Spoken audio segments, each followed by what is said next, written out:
não és frio nem quente, vomitar-te-ei da minha boca. Verso 17: como dizes, rico sou e estou enriquecido, de nada tenho falta, e não sabes que és um desgraçado e miserável e pobre e cego e nu. Aconselho que de mim compres ouro provado no fogo, para que te enriqueças, vestes brancas para que te vistas e não apareça a vergonha da tua nudez, que unge os olhos com colírio para que vejas.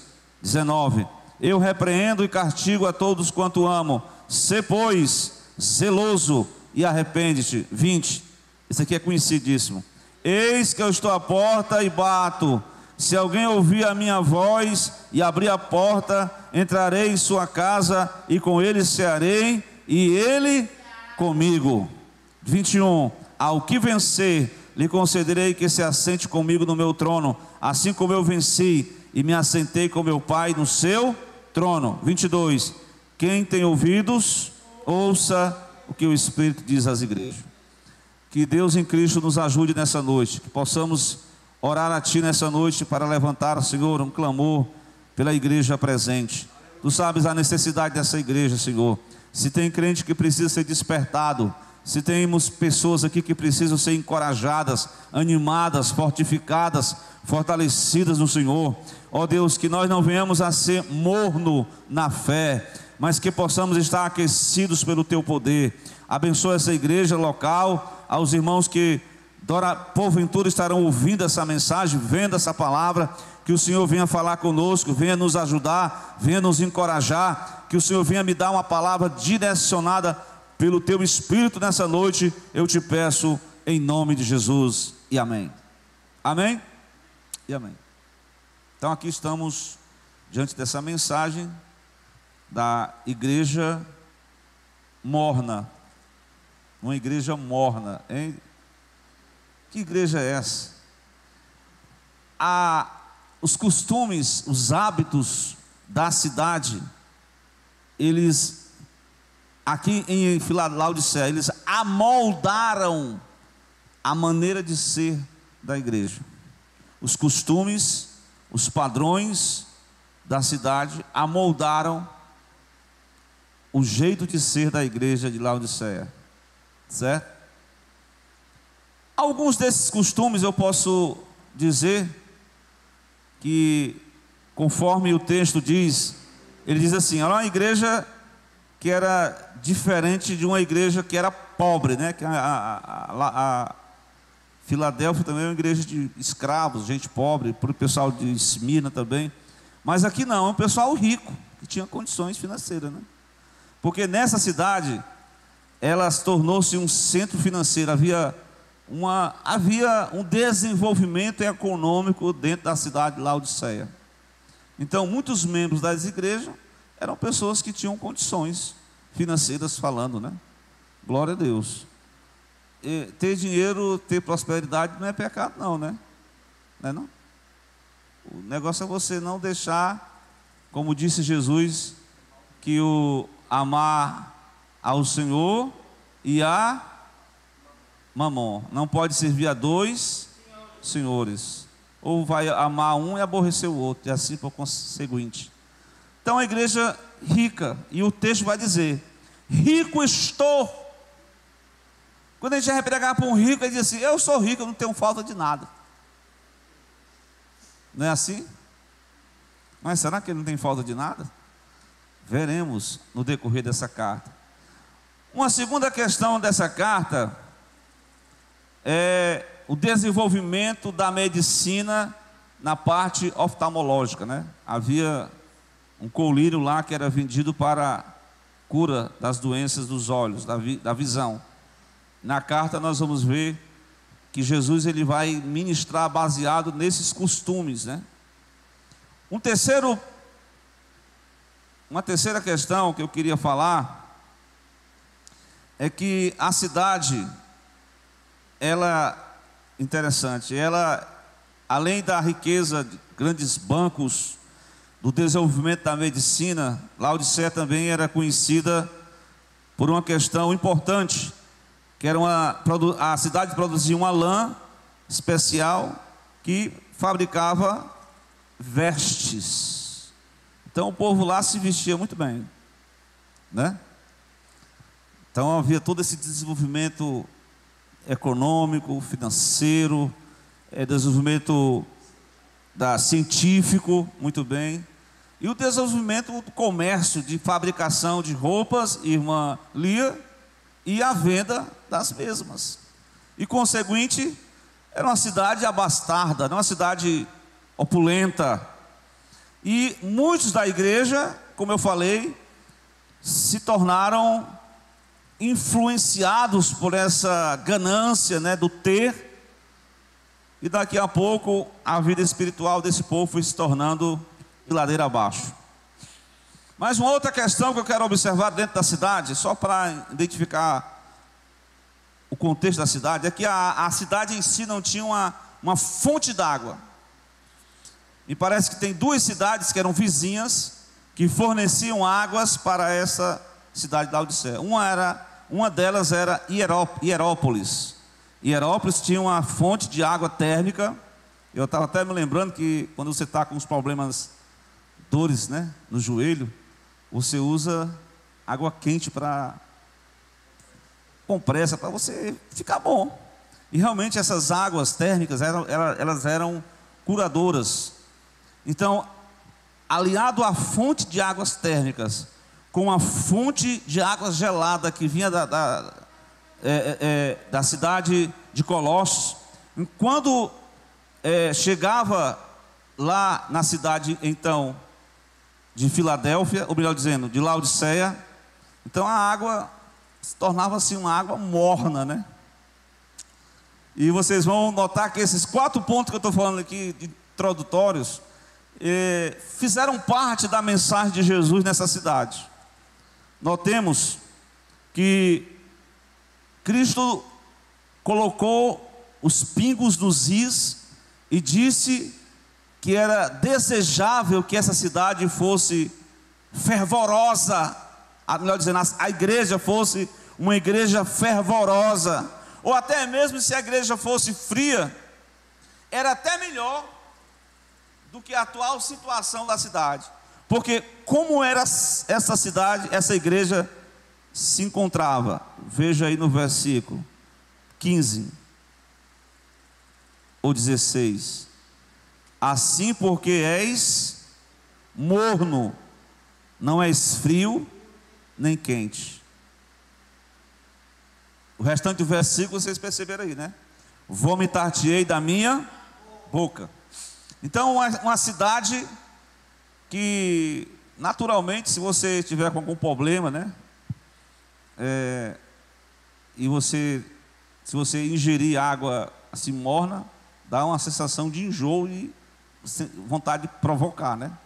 Então, a situação espiritual da cidade, olhe para o lado espiritual, ela estava gerando no próprio Filho de Deus uma sensação de que ele provocaria, ele rejeitaria aquela igreja, porque a igreja estava se tornando morna na fé. E o que é uma igreja morna? Uma igreja que não negava a Cristo, uma igreja que você não vê influências de doutrinas heréticas, nicolaítas e outras mais influenciando essa igreja. Você não vê uma sinagoga de Satanás atrapalhando a igreja de Laodiceia. Você não vê uma perseguição do Estado contra a Laodiceia. Laodiceia é aquela igreja que estava assim, a igreja assim bem, não sabia se era realmente de Deus ou se estava aliado ao mundo. Uma igreja que precisava confirmar, autenticar a sua verdadeira autenticidade. Por isso que Jesus falou de forma personificada. Isso diz que é quando nós dizemos uma palavra, não, assim, assim, assim, aí você confirma com o quê? Com amém. Não é assim? Então, quando a palavra diz, isto diz o amém, é porque Jesus, ele estava buscando naquela igreja uma confirmação de verdade e autenticidade. Isto diz o amém. Uma igreja que estava assim meio misturada, e não tem isso hoje, porque essa igreja, do ponto de vista histórico, é a igreja dos últimos dias, né? Se o senhor for acompanhar a igreja apostólica, a igreja de Éfeso, a igreja da perseguida, a igreja que se casa com o Estado, a igreja que se corrompe com as doutrinas, a igreja da reforma, a igreja da era das missões, e a igreja dos nossos dias é uma igreja que não recebe nenhum elogio, irmãos. Ela só tem uma coisa boa, ela tem uma opinião sobre si mesma. Não tem gente que eu penso assim, eu acho assim, e pronto. Então, muitas vezes a sua opinião não é a veracidade de Deus, do juízo, do que é certo de Deus para a sua vida, porque muitas vezes ele aplicou aqui um juízo errado. Então, primeira coisa que eu quero mostrar, que a igreja de Laodiceia era uma igreja morna. Por quê? Porque não tinha o quê? Uma autenticidade. Então Jesus está dizendo, isso diz o amém. Isso diz o amém, a testemunha fiel e verdadeira, o princípio da criação de Deus. Aí ele diz, eu sei as tuas obras, que não és frio. São 3 tipos de temperatura espiritual, né? Primeira, a temperatura do fervor, a temperatura da frieza e a temperatura da mornidão. Ou seja, quem está na primeira, top, tem que continuar, o fogo arderá continuamente sobre o altar, e o que mais? Não se apagará. Quem está frio, procura o fogo de Deus, o Espírito Santo, para incendiar novamente a sua alma e revigorar suas forças e voltar ao primeiro amor. Mas quem está morno, como é que vai acontecer? O morno é o que está, ele está entre o céu e a terra. Você sabe quem foi uma pessoa que morreu entre o céu e a terra, né? Posso perguntar para vocês? Perguntas bíblicas.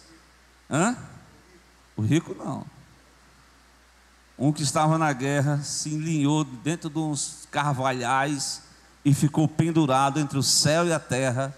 E veio o primo dele e lançou 3 dardos, alvejou o coração de Absalão, e ele morreu entre o céu e a terra.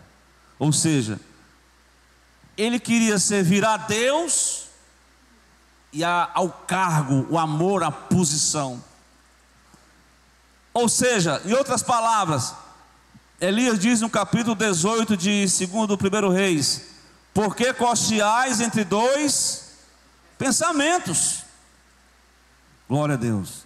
Se o Senhor é Deus, servi a Ele. Se o Senhor, aí Baal é Deus, sirva Baal. Então, entre o céu e a terra, essa igreja estava morna, estava igual aquele fariseu, né, daquela parábola. Vocês lembram do fariseu? O fariseu e o publicano, quando eles iam ao templo, como é que o fariseu dizia? Ele começou a apresentar as suas obras. Eu faço isso, eu faço aquilo, eu não sou como esse publicano que está ali, pecador. Aí Deus disse: quem foi justificado nessa parábola? O que se humilhou ou o que se exaltou? O que se exaltou, o que se humilhou, porque o que se exaltou estava sofrendo dessa mornidão. Ele acreditava em Deus, mas ele não era totalmente mau, nem era frio nem era quente, era morno na fé, não tinha autenticidade, era um fariseu de carteirinha. Que Deus nos livre dessa mornidão espiritual. Glória a Deus, tá certo? O Senhor deseja que nós possamos buscar a restauração e que não nos acomodemos, porque a mornidão é uma situação de acomodação. A pessoa fica confortável, a pessoa fica acomodado ao padrão deste mundo. Versículo 15, vocês leram: eu sei as tuas obras, que não és frio nem quente, tomara que fora frio ou quente, assim porque és morno e não és frio nem quente, vomitar-te-ei da minha boca. Então a segunda característica do morno, irmã, é a vida apática, né? Espiritualmente, apatia, se conforma com este mundo, e aí ele não tem uma posição, uma resolução, eu posso até contextualizar, ele segue com os outros, o discurso é o mesmo, né? E os crentes receberam vários nomes, né? Quais são os nomes que os crentes recebem? Antigamente que foi na época da Reforma Protestante, como foi que eles receberam os nomes? Cristãos, lá em Antioquia da Síria. Aí, ao decorrer da história, eles foram chamados de quê? Protestantes. Ao longo do caminho, evangélicos. E agora são chamados de quê? Gospel. O irmão está dizendo aqui, gospel. Daqui a pouco, né? Então esse mundo gospel misturado, assim meio morno, nem crente, nem incrédulo, sabe, entre o céu e a terra, como disse Jesus, ninguém pode servir a Deus e a Mamon. Então o crente morno está apático, confortado, acomodado com este mundo, e ele se acha autossuficiente. Veja o versículo 16 do Apocalipse. Vamos lá? O que diz? Assim, porque 17, quer dizer, como dizes, rico sou. Olha aí, as características da cidade estavam dominando a igreja de Laodiceia. Rico sou e estou enriquecido, e o que mais? De nada tenho falta. Ou seja, muitas vezes nós nos achamos, na condição humana, autossuficiente. Isso vai denotar que nós estamos conformando com este mundo, estamos se tornando crentes mornos, estamos sofrendo de mornidão espiritual, estamos sofrendo da mesma situação da doença da igreja de Laodiceia, que estava na mornidão espiritual, uma igreja autossuficiente. Chegou um tempo, irmãos, que você sabe que até no estado aqui no Brasil, né? Por exemplo, a cidade que tem uma chuva, aí os rios transbordam, aí muita parte da cidade são destruídas. Aí o que o governo da prefeitura faz em relação ao governo federal? Pede um auxílio para reconstruir a cidade, pede alguma ajuda financeira. E essa cidade passou um terremoto, mas o povo era tão cheio da grana que não precisou do auxílio romano, eles mesmos reconstruíram novamente a cidade. Então a igreja, no ponto de vista espiritual, ele diz: rico estou, de nada tenho falta. É a pior coisa, é quando você chega a esse estado de autossuficiente, em que você não depende mais de Deus. É quando o crente não depende de Deus. Aí qual é a situação desse crente? Ele ora como de costume, ora? Ele alguma vez jejua? Não jejuar não. Ele acha que o dinheiro resolve tudo. Compra. A igreja morna, uma igreja que dependia, como eu posso dizer, de alguma coisa material, e não dependia de Deus, se tornou morna. Assim como nós também podemos depender de algum recurso desse mundo, e se fulano não tiver, e se isso não acontecer, irmão, se Deus não fizer, ninguém poderá fazer por nós, amém? Então, a triste realidade dessa igreja, Jesus vai mostrar que era uma igreja morna, que se achava autossuficiente, mas na verdade ela era uma igreja, conforme o versículo 17, nas palavras que eu li aqui, desgraçado, miserável, pobre. Ou seja, você pode usufruir dos benefícios dessa terra. E um salmo que eu sempre cito: se aumentarem as tuas rendas, não ponhas nelas o teu coração. Glória. Ou seja, o crente estava na prova, estava desempregado, orou, pediu a Deus, Deus abriu a porta. Aí o que esse crente vai fazer? Tchau, Jesus. Tchau, Jesus. Esquece de ser um ofertante, esquece de ser um dizimista, esquece de cooperar, esquece que estava na prova, que Deus abriu a porta e agora ele está ingrato. Então a igreja de Laodiceia, uma igreja morna, uma igreja autossuficiente.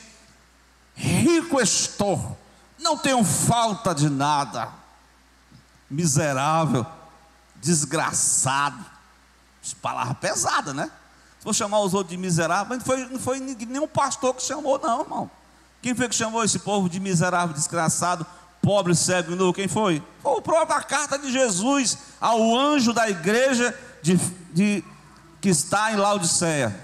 Glória a Deus.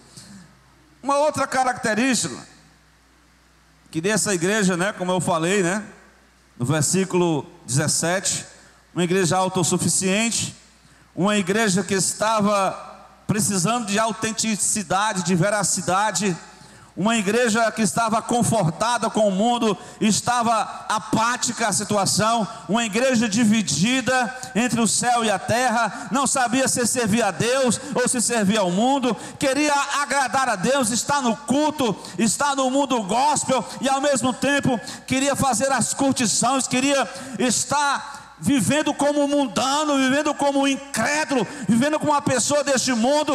Mas o verdadeiro crente em Cristo, ele não é morno, ele não é levado pelas seduções deste mundo. Na verdade, ele tem que fazer um contraponto a uma geração perdida e perversa, porque ele é nova criatura, ele é geração eleita, e ele não pode ser levado por este mundo.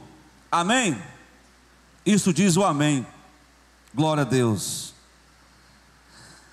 De uma tal forma que a igreja se tornou, em todas essas características. Olha aí o que é que acontece com essa igreja no versículo de número 20. A Bíblia diz lá no Apocalipse, aqui que nós estamos lendo, que Jesus ele está no meio dos 7 castiçais. Mas ele está assim plantado, assim parado, é? Igual como o pessoal adora o Cristo que está fixo no crucifixo, parado. Não, não é isso não. Ele, além de estar no centro dos castiçais, ele faz o que mais? Ele anda no meio dos 7 castiçais. Ele prescruta, ele procura, ele analisa, ele visualiza, ele deseja corrigir, ele deseja aperfeiçoar, ele deseja o melhor para a igreja. Ele não tem só palavra de triunfo, não, ele tem palavra de conserto, ele tem palavra de correção, mas não é para destruir ninguém, não, é porque ele ama a sua igreja. Amém? E olha o que ele vai fazer. A igreja está tão ocupada com as seduções, com as curtições da cidade. Sabe onde é que colocou Jesus? Aonde? Me diz aí, irmãos. Geralmente vocês pregam sobre Apocalipse 3:20. Como é que nós dissemos? Eis que eu estou à porta, Esther. Eis que eu estou à porta e bato. Tem uma pintura que foi feita nesse texto, que há uma porta e há a maçaneta da porta, ela não tem externo, só tem interno. O Senhor batendo na porta, e por dentro alguém tem que abrir a porta e deixar ele entrar, não é assim? Vamos lá para o texto. Eis que eu estou à porta e bato. Se alguém ouvir a minha voz, entrarei em sua casa, com ele cearei e ele comigo. Uma igreja morna tirou Jesus do centro. Uma igreja morna, a pregação não tem mais efeito. Uma igreja morna, Cristo não é mais valorizado como primeiro.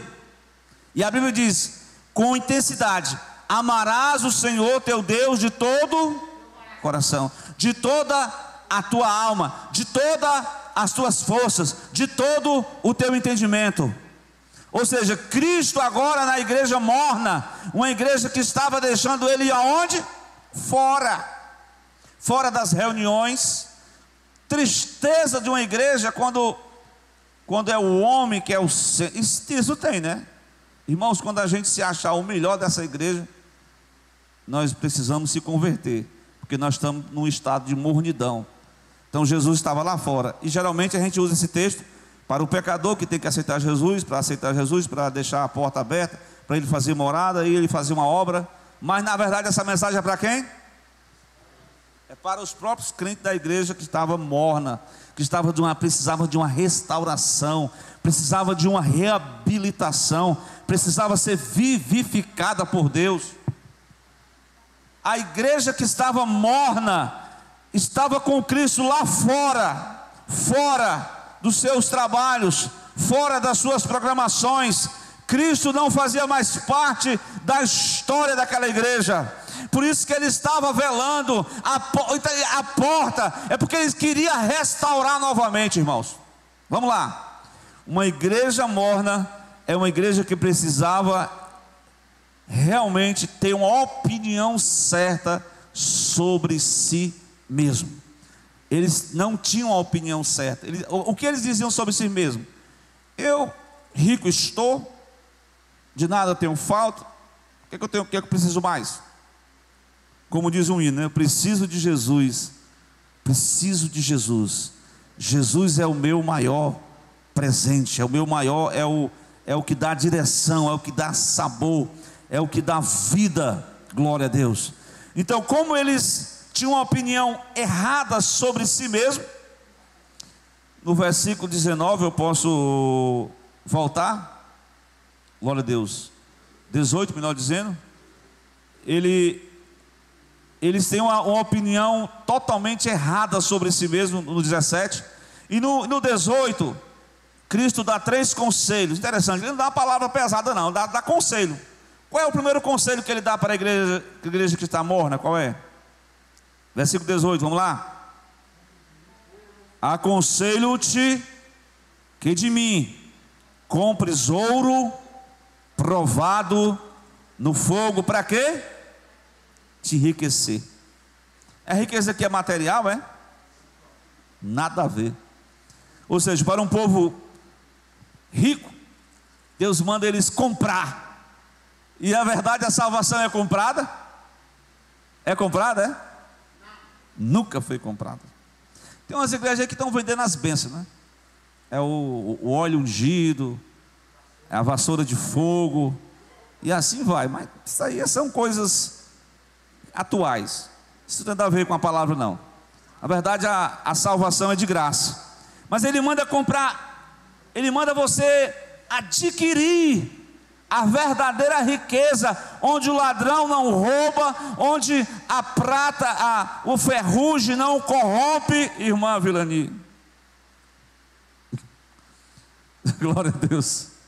Adquira a riqueza espiritual. Os provérbios de Salomão falam muito isso. Busca como a prata, como o ouro, a sabedoria, para que tu possa viver uma vida de riqueza espiritual, para que tu possas ter sábio e se livrar das coisas ruins dessa vida. Mas a igreja morna precisava adquirir riqueza espiritual. Segunda coisa que ela precisava adquirir, segundo conselho.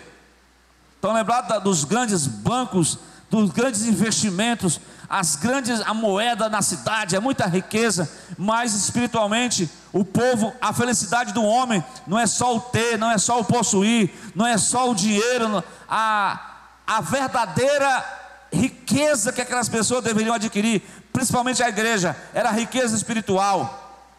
E o segundo conselho que ele dá qual é? Eu quero que você vestes brancas, para que vistas e não apareça o quê? A vergonha da tua nudez. Isso aqui é físico não? O povo não estava bem vestido? O povo não tinha roupa de grife? Não tinha tudo lá? e eles estão mandando comprar roupa, vestes brancas, para que não seja manifestes a tua nudez. Essa nudez aí está falando de quê, irmão? A nudez espiritual. O homem, quando pecou, a mais a mulher, lá no Éden, o que eles fizeram para si? Se vestiram de folhas, né? Aí Deus foi lá e pegou um animalzinho, eu acho que foi um cordeiro, fez o primeiro sacrifício. Deus foi o primeiro pessoa que trabalha com a desenhar o modelo estilista divino, colocou a roupa na mulher. Essa aqui é a prova para você se vestir, se vista bem. Aqui é a roupa do homem. Glória a Deus. Você tem que se cobrir essa nudez. Você não pode andar mal vestido, você tem que ser bem coberto. Isso fisicamente, mas aqui o texto está falando que nós precisamos das vestes de justiça, porque nós espiritualmente precisamos de ser revestidos da graça de Deus, porque quando o homem peca, ele está despido, ele perdeu a graça, perdeu a justiça, e novamente em Cristo você adquire novas vestes, para que não seja manifesta a tua nudez. Uma igreja morna era uma igreja que estava bem vestida fisicamente, mas espiritualmente estava nua. Uma igreja morna, não é morta, é morna, morna na fé. Era uma igreja que precisava de uma nova visão do reino de Deus. Vamos lá para o versículo 18. Terceiro conselho que Jesus dá àquela igreja, qual é? Que unja os olhos com colírio, para que vejas. Essa é o terceiro grande conselho que Cristo dá para a igreja. Diante de tanta, né, a gente olha, é tanto desenvolvimento científico da medicina, muita coisa boa, mas tem coisa que o homem não pode fazer. O homem pode fazer muitas coisas boas, Deus dá inteligência, a medicina, eu já falei aqui, não é descartável, você tem que usar a medicina, mas tem coisa que só Deus pode fazer, amém? E eles precisavam comprar desse colírio que não era daquela cidade, era o colírio do céu, glória a Deus. Para quê, irmãos? Para tirar toda a cegueira que a igreja estava morna, estava cega, estava desprezível diante de Deus, perdeu a visão do reino. A visão daquele povo, irmão, era aquela visão do cifrão, só via as coisas materiais, não tinha nada de visão de Deus. E por isso que Jesus está dando conselho. Por que Jesus dá conselho para essa igreja? Porque ele não queria, veja, uma palavra, olha, eu quero que você procure a restauração, não fique acomodado, não fique dividido entre o céu e a terra, não fique amando a Deus e amando a mamon, não fique embaraçado. Eu desejo a restauração. A igreja morna precisava de restauração, amém? Esther, versículo 19: o Senhor repreende e castiga todos quanto ama. Portanto, pais e mães, repreender e castigar é uma prova de amor. Portanto, filhos, não ficai com raiva da repreensão e do castigo dos vossos pais, porque repreensão e castigo é uma demonstração de amor. O próprio Jesus mostra que ele repreende e castiga a todos quanto ama, mesmo no estado de mornidão espiritual. Mas Deus ama aquela igreja, ao ponto dele ficar lá fora, batendo na porta e dizendo: Laodiceia, deixa eu entrar, deixa eu fazer parte da tua vida, Laodiceia, deixa eu fazer parte do teu dia a dia, deixa eu ser o número 1, Laodiceia. A igreja morna precisava de restauração, porque ele repreende e castiga a todos quanto ama. Aí ele diz mais um detalhe: sê pois zeloso e arrepende-te. Sê pois zeloso e arrepende-te. Preste atenção, a maioria dessas igrejas, com exceção de Esmirna e Filadélfia, Deus mandou eles se arrependerem. Porque o arrependimento, irmãos, é interessante, viu? O coração, a pessoa quando está... Uma vez eu fui visitar uma casa de uma pessoa, e Deus me deu essa palavra, está no livro de Oséias. E quando eu estava hoje meditando nesse texto, essa palavra veio à tona, né, novamente. Que geralmente a gente, quando vai estudar os profetas menores, por exemplo, Oséias, me parece que ele tinha uma profissão, além de ser profeta de Deus, ele era um padeiro. Então ele fabricava uns bolos lá, né, na padaria e tal. E tem uma parte do texto que tem tudo a ver com essa questão da mornidão. Eu gostaria de mostrar para vocês, para a gente concluir. Glória a Deus. Está no livro de Oséias, até eu estou com dificuldade até de encontrar aqui, viu? Mas é o primeiro livro dos profetas menores, capítulo 7, versículo 8. Veja aí, eu fui visitar uma casa de uns crentes, eu abri essa passagem, e eu acredito que no meio da família existe muitos tipos de temperatura espiritual, né? Tem uns irmãos que gostam de oração, né? Gostam de louvar, de ler a palavra. Mas tem uns irmãos assim, mais frios, né? Que assim, não estão buscando mais, mas precisa ser restaurado. E tem aqueles que estão assim meio acomodados. Ele nem é quente, nem é frio. E aí o profeta vai dizer assim, qual versículo que eu falei? 7, 8, né? Efraim, como os povos, se mistura. Efraim é um bolo que não foi virado, Esther. O que quer dizer isso? Um bolo que não foi virado. Que uma parte dele está boa, tem a outra parte está precisando de assar mais, botar mais fogo. Está meio cru, é um crente cru. Exatamente isso que o profeta vai mostrar no capítulo 10, o versículo 2, como eu falei. O seu coração está dividido entre os céus e a terra. Então a mornidão está dominando a igreja de Laodiceia. Eles precisavam de uma comunhão restaurada com o próprio Jesus. Eles precisavam de ter mais zelo. Eles precisavam de deixar esse comodismo. Glória a Deus. Eles precisavam de deixar esse espírito de religiosidade.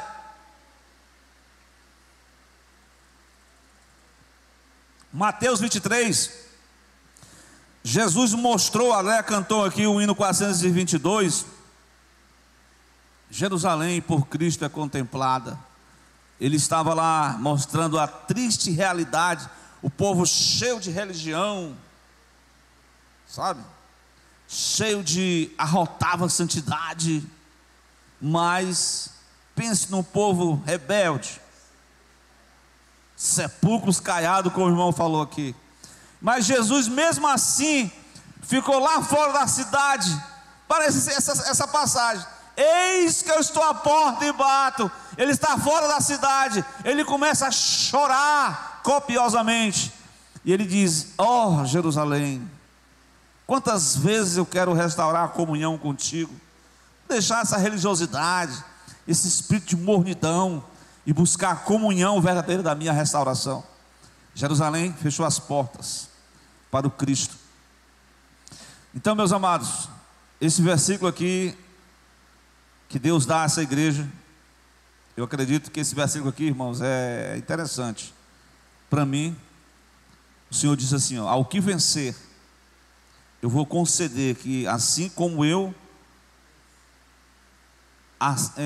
lhe concederei que se assente no meu trono, assim como eu venci e me assentei com meu Pai no seu trono.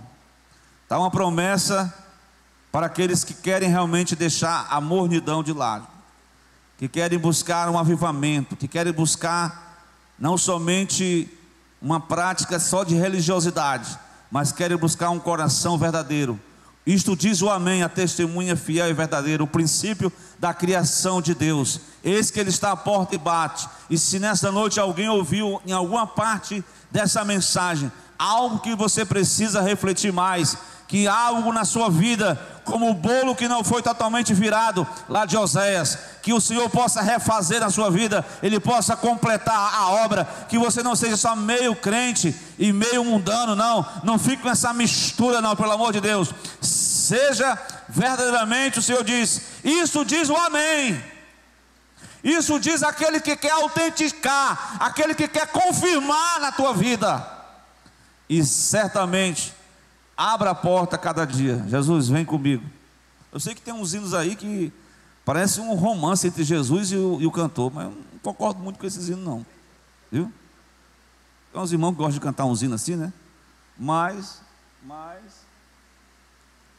chama Jesus assim de como se fosse um amante, né?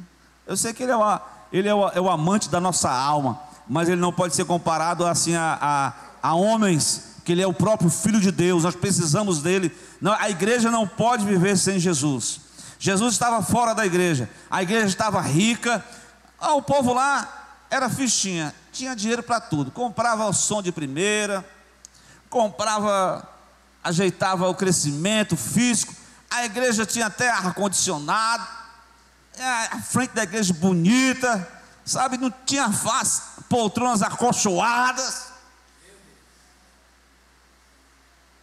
Mas quando se falava de Jesus, cadê Jesus nessa igreja? Aonde está o Jesus nessa igreja? Estava lá fora. Ele estava procurando espaço na programação do culto, espaço na vida individual, porque esse chamado aqui não é coletivo, é individual. Eis que eu estou à porta e bato. Se individualmente alguém ouvir a minha voz, deixa eu entrar na sua casa e eu vou cear contigo e tu vais cear comigo. Amém, meus irmãos? Que Deus em Cristo nos ajude, nos abençoe, nos fortaleça.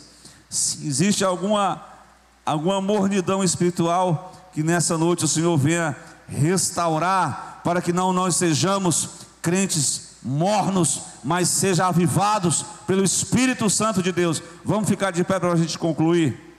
Glória a Deus.